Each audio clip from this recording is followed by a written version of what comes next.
आमचे संयुक्त कुटुंब होते. आमच्या कुटुंबात आजी, लहान काका, आत्या सोबतच माझे कुटुंब, आई-वडील, मी आणि माझी एक लहान बहीण, जिचं याच वर्षी ग्रॅज्युएशन पूर्ण झालं होतं.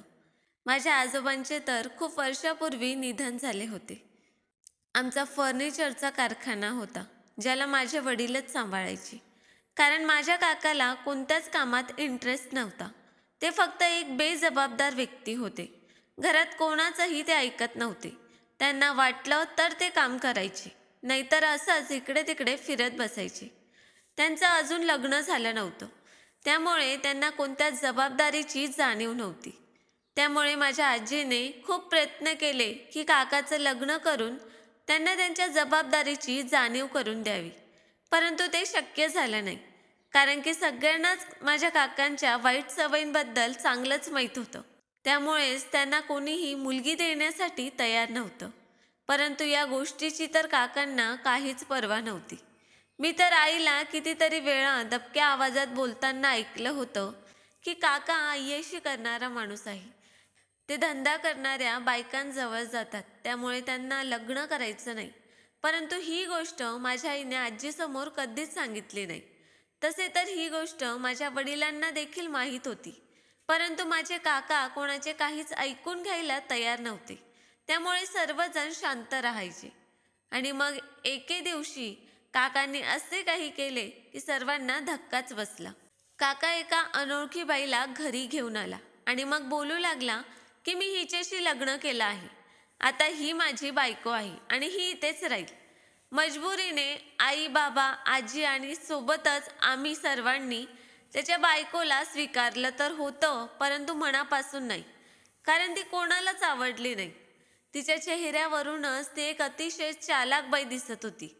परंतु सर्वांनी त्या बाईला त्यामुळे स्वीकारलं की कदाचित या लग्नामुळे काकाला त्याच्या जबाबदारीची जाणीव होईल आणि तो सुधारेल.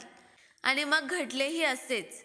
हळूहळू काकाला त्याच्या जबाबदारीची जाणीव होऊ लागली आणि तो बाबांसोबत कारखान्यामध्ये काम करू लागला.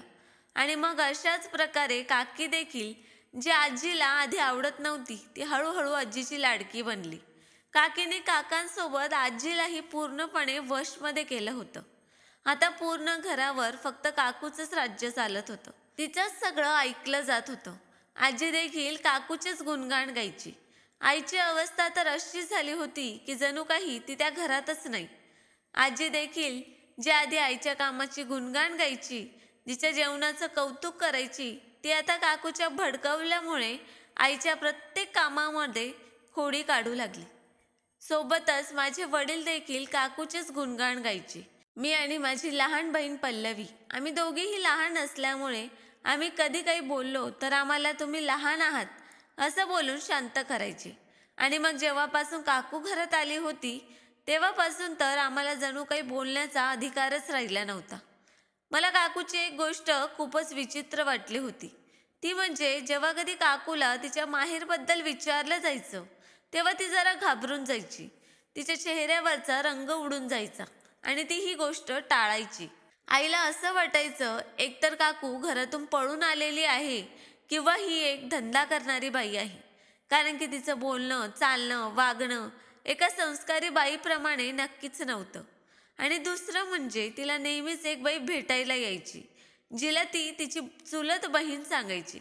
ती बाई एकदम चमकदार रंगीबेरंगी कपड्यांमध्ये यायची. ती बाई मला जरा वेगळीच वाटायची. माझे मन मला सांगायचे की ही बाई चांगली नाही. कारण की ती जेव्हा कधी घरात यायची, ती अगदी निरखून आमचं पूर्ण घर पाहायची. आणि दुसरी एक गोष्ट, जो माझाच एक भ्रम होता की धोक्याची पूर्वसूचना माहीत नाही, पण मी कितीतरी वेळा त्या बाईला माझ्या बहिणीकडे निरखून पाहताना पाहिलं होतं. असं असलं तरी मी त्या बाईला आमच्या घरात येण्यापासून रोखू शकत नव्हतो. कारण ती माझ्या काकूची नातेवाईक होती आणि आमच्या पूर्ण घरावर फक्त काकूचाच हुकूम चालायचा. परंतु मी माझ्या बहिणीला, पल्लवीला समजावून सांगू शकत होतो. पण माझ्या बहिणीला त्यावेळी इतकी समज नव्हती. ती माझं बोलणं एका कानाने ऐकून दुसऱ्या कानाने सोडून द्यायची.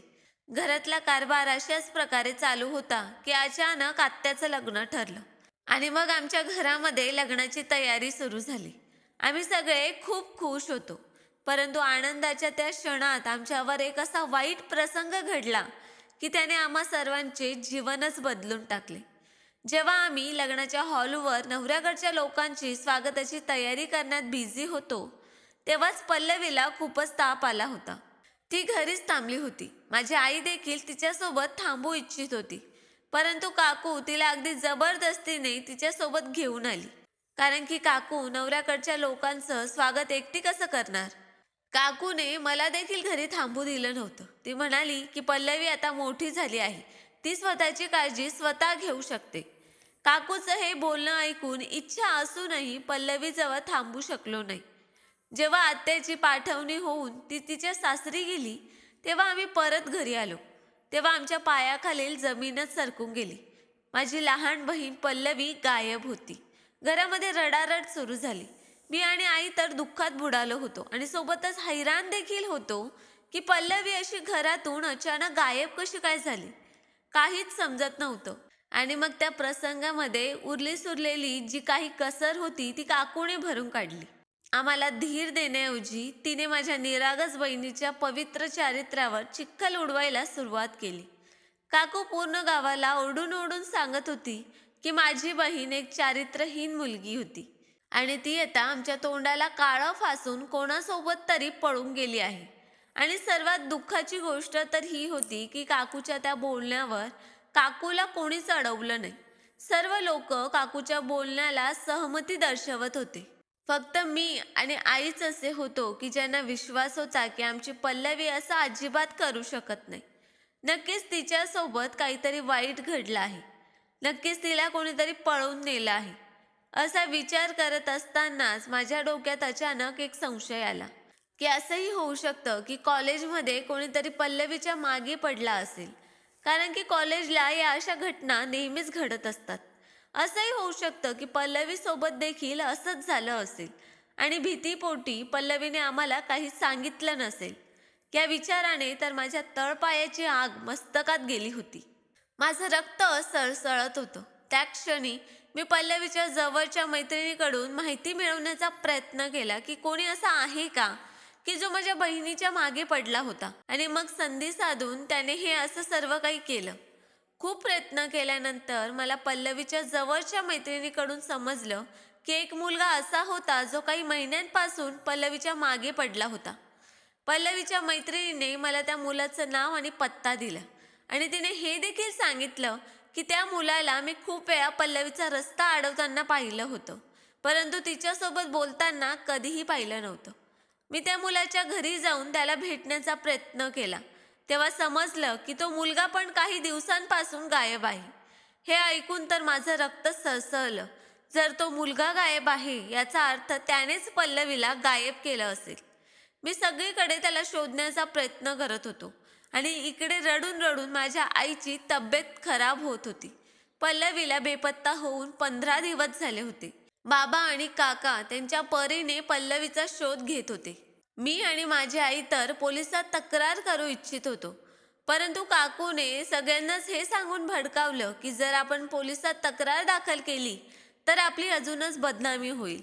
मुलगी तर आपल्याला बदनाम करून पळूनच गेली आहे, त्यामुळे तिला आता शोधून काय फायदा. आणि जरी सापडली तरी त्यानंतर तिला स्वीकारेल तरी कोण. आणि मग अशा प्रकारे काकू 24 तास हे असंच काहीसं बोलत बसायची. आणि याचा परिणाम हा झाला की काकाने आणि माझ्या वडिलांनी पल्लवीला शोधण्याचे प्रयत्न करणं सोडून दिलं. उलट काका तर हे असं देखील बोलायचे की जर उद्या पल्लवी सापडली तर मी स्वतः तिला गोळी मारेन. आजी आणि काकू तर उठता बसता आईला आणि मला टोमणे मारायचे.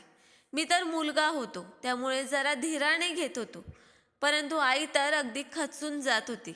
परंतु त्या दोघींनाही आईवर अजिबातच दया आली नाही. इतकं नाही तर काकूच्या बोलण्यामध्ये येऊन माझ्या वडिलांनी आईवर रागवायला सुरुवात केली होती. ते आईला नेहमीच ओरडायचे आणि बोलायचे की तू मुलीला चांगले संस्कार दिले नाहीस, त्यामुळेच ते आपल्या तोंडाला काळं फासून निघून गेली आहे. आई रडून रडून सांगायची की नाही, माझी मुलगी अशी नाही. मला विश्वास आहे की ती नक्कीच कोणत्या तरी संकटात सापडली आहे. पण आईच्या बोलण्यावर कोणीही लक्ष द्यायचं नाही. उलट तिलाच रागावून गप्प बसवण्यात यायचं. असाच 1 महिना उलटून गेला. माझे वडील आणि काका तर पल्लवीला विसरून त्यांच्या व्यवसायामध्ये बिझी झाले होते. परंतु मी माझ्या बहिणीचा शोध सुरूच ठेवला होता आणि मग शेवटी मला एक पुरावा मिळाला. तो मुलगा ज्या ठिकाणी लपला होता त्या ठिकाणाचा ॲड्रेस मला सापडला आणि मग मी माझ्या 2 मित्रांना घेऊन त्या जागेवर पोहोचलो. तो ॲड्रेस जंगलाच्या जवळ एका कच्च्या घराचा होता, जिथे तो मुलगा चित्रविचित्र गळ्यामध्ये माळ टाकून काहीतरी तंत्रमंत्र बोलण्यात व्यस्त होता. आम्हाला पाहून जेव्हा त्याने पळून जाण्याचा प्रयत्न केला तेव्हा मला पूर्ण विश्वास बसला की पल्लवीला यानेच पळवलं आहे. आम्ही त्याला तो पळून जाण्याआधीच पकडलं आणि तिथेच बांधून पहिले तर त्याला खूप मारलं आणि मग त्यानंतर पल्लवीबद्दल विचारलं. तेव्हा त्याने सांगितलं की त्याला तर पल्लवीबद्दल काहीच माहीत नाहीये. मी त्याला खूप मारलं, परंतु इतका मार खाल्ल्यानंतर देखील त्याने फक्त एवढंच कबूल केलं की तो पल्लवीचा पाठलाग करायचा, परंतु त्याने पल्लवीला पळवलं नाही.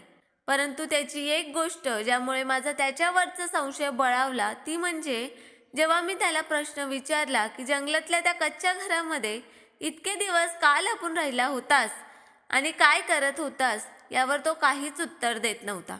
इतके प्रयत्न करून सुद्धा त्याच्याकडून पल्लवीबद्दल माहिती काढण्यात मी तर अयशस्वी झालो होतो.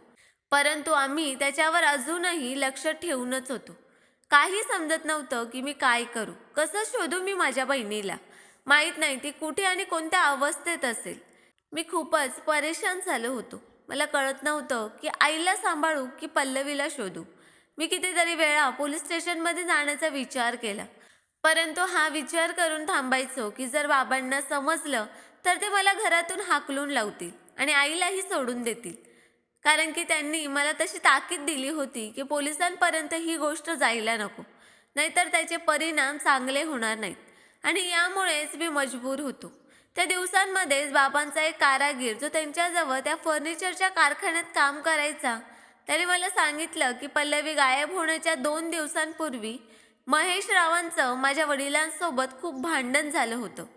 महेश राव देखील फर्निचरचा व्यवसाय करायचे, परंतु त्याचा तो व्यवसाय अगदी बेकायदेशीर होता. लाकडाचे फर्निचर बनवण्यासाठी तो जंगलातून लाकडं चोरून आणायचा, तर आम्ही मात्र लाकडं विकत घ्यायचो. आणि मग याच गोष्टीवरून त्या दोघांमध्ये भांडण झालं होतं. त्यावेळी महेश रावांनी मी तुझ्या पूर्ण कुटुंबाला रस्त्यावर भीक मागायला लावेन अशी धमकीही दिली होती आणि पल्लवी वरून देखील त्याने माझ्या वडिलांना धमकावलं होतं. हे ऐकून पुन्हा एकदा माझं रक्त खवळलं, परंतु मी त्या महेश रावावर हात टाकण्यापूर्वी माझ्या वडिलांसोबत याबद्दल चौकशी करू इच्छित होतो. त्यामुळे जेव्हा मी वडिलांना विचारलं तेव्हा ते मला खूपच ओरडू लागले की महेश रावाचा तुझ्या बहिणीच्या गायब होण्यामध्ये काहीच हात नाही. तुझी बहीण स्वतः घरातून पळून गेली आहे. बाबांचं ते बोलणं ऐकून मला खूपच राग आला होता, पण मी खूप मुश्किलीने स्वतःच्या रागाला सावरलं होतं. परंतु त्या महेशरावाला मी सोडणार नव्हतो. त्यामुळेच मी माझ्या मित्रांना घेऊन महेशरावाच्या कारखान्यात पोचलो. जेव्हा मी त्याच्याकडे पल्लवीबद्दल चौकशी करण्याचा प्रयत्न केला तेव्हा तो नालायक तर पल्लवीबद्दल खूपच वाईट साईट घाणेरडं बोलू लागला.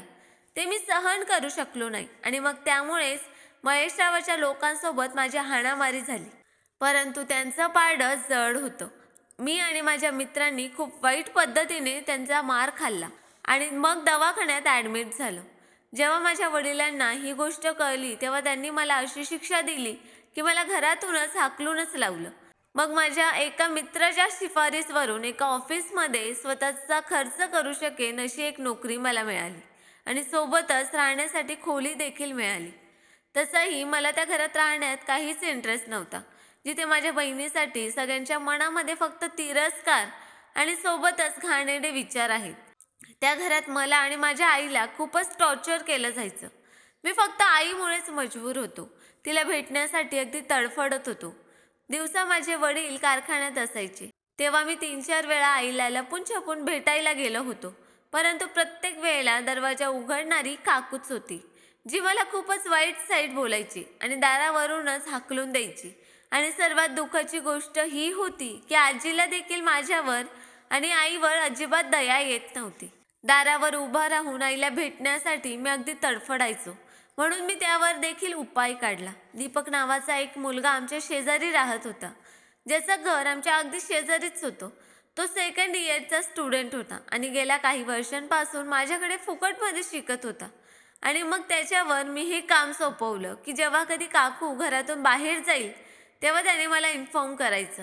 आणि मग अशा प्रकारे दीपकने आमच्या घरावर नजर ठेवायला सुरुवात केली. जेव्हा काकू घरातून बाहेर जायची तेव्हा तो मला फोन करून सांगायचा. आणि मग अशा प्रकारे मी माझ्या आईला भेटायचो. आई तर अगदी कोलमडून गेली होती. ती प्रत्येक वेळेला आशेच्या नजरेने माझ्याकडे पाहत पल्लवीबद्दल विचारायची आणि मी तिला खोटी आशा देऊन परत यायचो. हे खरं होतं की या गोष्टीला 1 वर्ष उलटून गेल्यानंतर देखील माझा शोध अजून चालूच होता. परंतु अजून देखील मला पल्लवीबद्दल एकही पुरावा सापडला नव्हता. मी आता फक्त त्या महिषावावर नजर ठेवून होतो. आणि मग एके दिवशी मला समजलं की माझा काका आणि महिषावामध्ये चांगलीच मैत्री आहे. माझ्या वडिलांपासून लपून छपून काका त्या महिषावाला भेटतात तेव्हा माझा संशय अजूनच पक्का झाला होता. माझ्या मनामध्ये एक गोष्ट पक्की झाली होती की जर महिषावाने पल्लवीला पळून नेलं होतं तर नक्कीच त्यामध्ये काका देखील सामील असेल. कारण की काका तर सुरुवातीपासूनच खूपच स्वार्थी आणि लालची माणूस होता. मी शांतपणे काकावर आणि त्या महिषावावर नजर ठेवायला सुरुवात केली आणि माझ्या मित्रांना देखील सांगितलं की तुम्ही देखील त्या दोघांवर नजर ठेवा. खूप महिने नजर ठेवल्यानंतर देखील काहीच हाती लागलं नाही तेव्हा मी खूपच उदास झालो. त्या दिवसांमध्येच माझी आजी हे जग सोडून गेली. त्यामुळेच मी पुन्हा एकदा घरी जाण्याचा प्रयत्न केला. परंतु माझे वडील माहीत नाही का इतक्या कठोर मनाचे झाले होते की त्यांनी मला स्मशानभूमीत तर येऊ दिलं परंतु घराच्या आतमध्ये येऊ दिलं नाही. मला समजत नव्हतं की त्यांचं मन माझ्यासाठी आणि माझ्या आईसाठी इतकं कठोर का झालं होतं. आणि या प्रश्नाचं उत्तर मला दीपककडून मिळालं. बोलण्यामध्ये त्याने मला सांगितलं की काका आणि काकू तुझ्या वडिलांना तुझ्या विरुद्ध आणि तुझ्या आईविरुद्ध भडकवत असतात. ते सांगतात की तू चुकीच्या मार्गाला लागला आहेस आणि तुला वेगवेगळे छंद व्यसन लागले आहेत. त्यामुळे त्यांनी आता त्यांची जी काही संपत्ती आहे ती सर्व काही काकांच्या नावावर करावी. तसंही मला संपत्तीची काही लालसा नव्हती. परंतु काकांचा स्वार्थीपणा आणि वडिलांचा तो कठोरपणा यामुळे नक्कीच वाईट वाटत होतं. दिवस असेच निघून जात होते की एके दिवशी अचानक मला दीपककडून माझ्या आईच्या मृत्यूबद्दल समजलं. पल्लवी गायब झाल्याच्या बरोबर 2 वर्षानंतर आईच्या प्रतीक्षेने शेवटचा श्वास घेतला होता आणि ती पल्लवीला पाहण्याची इच्छा मनात ठेवून या जगातून निघून गेली. मी अगदी जोरजोरात रडत होतो. माझ्या वडिलांचा कठोरपणा तर इतक्या वरच्या टोकाला पोचला होता की मी 1000 वेळा विनंती करून देखील त्यांनी मला माझ्या आईच्या शेवटचा चेहराही दाखवला नाही. स्मशानभूमीत चिता जळत असताना मी खूप रडत होतो. मी रात्रभर तिथेच बसून रडत राहिलो. त्या चितेवर हात ठेवून मी शपथ घेतली की जेव्हापर्यंत पल्लवीबद्दल मला काही माहिती मिळत नाही तोपर्यंत आई मी तुझ्या अस्थींचे विसर्जन करणार नाही. मग उजेड होण्याआधीच मी आईची अस्थी घेऊन तिथून निघून गेलो. आणि मग पुन्हा एकदा मी अगदी वेगाने पल्लवीचा शोध घ्यायला सुरुवात केली. आता तर आईची मजबुरी देखील राहिली नव्हती. त्यामुळेच मी पोलीस स्टेशनमध्ये निघून गेलो. तिथे गेल्यावर जेव्हा त्यांना समजलं की ही केस 2 वर्षापूर्वीची आहे तेव्हा त्यांनी मला खूपच अपमानित केलं की जर तुम्हाला तक्रार नोंदवायची होती तर 2 वर्षापूर्वी यायचं होतं. मुलगी ज्याच्यासोबत गेली आहे त्यांना तर आता मुलंबाळं नक्कीच झाले असतील. मी तो अपमान सहन करून पोलीस स्टेशनमधून परत आलो होतो. परंतु अजूनही हिंमत हारलो नव्हतो आणि मी शोध सुरूच ठेवला. मी सकाळी कामावर जायचो आणि काम झाल्यानंतर पूर्ण वेळ इकडे तिकडे फिरून पल्लवीला शोधण्याचा प्रयत्न करायचो. दिवस असेच भराभर निघून गेले आणि मग अजून 1 वर्ष उलटून गेले. आईच्या मृत्यूनंतर मी पुन्हा परत माझ्या घरी जाण्याचा कधी प्रयत्न केलाच नाही. कारण त्या घरात आता आपलं म्हणून कोणीच राहिलं नव्हतं. मला ऑफिसकडून दुसऱ्या शहरात पाठवलं गेलं. आता मी नव्या शहरात आलो होतो. शांतपणे मी स्वतःला कामामध्ये बिझी केलं. माझा रेकॉर्ड चांगला असल्यामुळे माझं प्रमोशन देखील झालं होतं. पण मी अजूनही पल्लवीचा शोध घेण्याचा विचार बदलला नव्हता. माझं नवं ऑफिस जरा घरापासून लांब होतं. मला बसमधून जावं लागायचं. एके दिवशी सकाळी नेहमीप्रमाणे ऑफिससाठी जायला मी बसमध्ये बसलो. ऑफिस जवळपास 40 किलोमीटर लांब होतं. ऑफिसच्या आधी बस 3 स्टॉपवर थांबायची आणि माझा स्टॉप शेवटचा असायचा. त्या दिवशी देखील रोजच्या प्रमाणे बस स्टॉपवर 10 मिनिटासाठी थांबली. मी खिडकीच्या शेजारी बसून उदासपणे बाहेरचं दृश्य पाहत होतो की इतक्यातच एका दृश्यावर माझी नजर गेली. स्टॉपपासून थोडं लांब अंतरावर काळ्या चादरीमध्ये स्वतःला गुंडाळलेली एक मुलगी होती, जिने चादरीमध्ये चेहरा तर लपवला होता, परंतु हातपाय आणि चालण्याचा अंदाज अगदी हुबेहूब पल्लवी सारखाच होता. सोबतच दोन लहान लहान मुलं घेऊन ती एका रिक्षेमध्ये बसत होती. फक्त एका क्षणासाठी मी तिची एक झलक पाहिली होती आणि बस सुरू झाली. माझं हृदय जोरजोरात धडधडू लागलं. मी बसमधून उतरून फुल स्पीडमध्ये त्या रिक्षा स्टॉपवर धावत धावत पोहोचलो होतो. पण तोपर्यंत ती रिक्षा ज्यामध्ये पल्लवीसारखी दिसणारी मुलगी बसली होती तिथून निघून गेली होती. मी वेड्यासारखा उजवीकडे डावीकडे सगळीकडे धावलो आणि मग थकून रस्त्याच्या कडेला बसून रडू लागलो. आज पल्लवीला बेपत्ता होऊन 4 वर्ष झाली होती आणि इतक्या वर्षात पहिल्यांदाच मला कोणत्या तरी मुलीमध्ये पल्लवी असल्याची जाणीव झाली होती. आणि सर्वात वाईट गोष्ट ही होती की मी तिच्यापर्यंत पोहोचू देखील शकलो नाही. पुढचे कितीतरी दिवस मी या दुःखामध्ये बुडून खोलीतच बसून राहिलो. कामावर देखील गेलो नाही. मी विचार करत होतो की आता पल्लवीला कुठे जाऊन शोधू.